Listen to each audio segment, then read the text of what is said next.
Zdravo svima!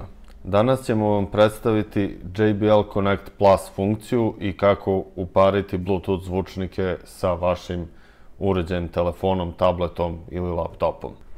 Da bi uparili bilo koji JBL zvučnik, prvo što je potrebno je da uključite isti. Automatski ulazi u mod za uparivanje. Ukoliko to nije slučaj, pritisnite Bluetooth taster na samom zvučniku. Na vašem uređaju uđite u podešavanja za Bluetooth, aktivirajte Bluetooth i odmah bi trebalo da se pojavi odabrani zvučnik.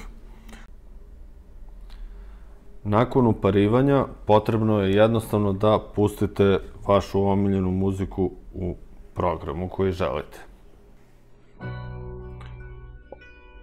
Kao što vidite, zvučnik je odmah počeo da radi i sada sve što je potrebno da bi ga uparili sa ostalim zvučnicima je da pritisnite Connect taster,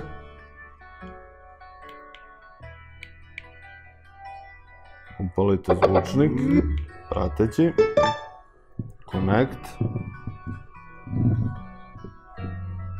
upalite još jedan zvučnik, evo drugi je već počeo da radi, Connect,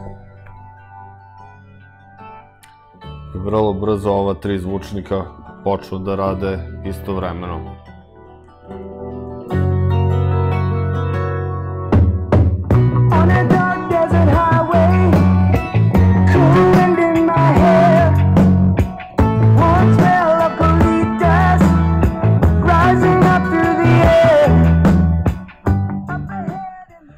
Takođe, JBL Connect Plus funkcija je podržana na modelima Charge i Extreme uz obavezan upgrade kroz software.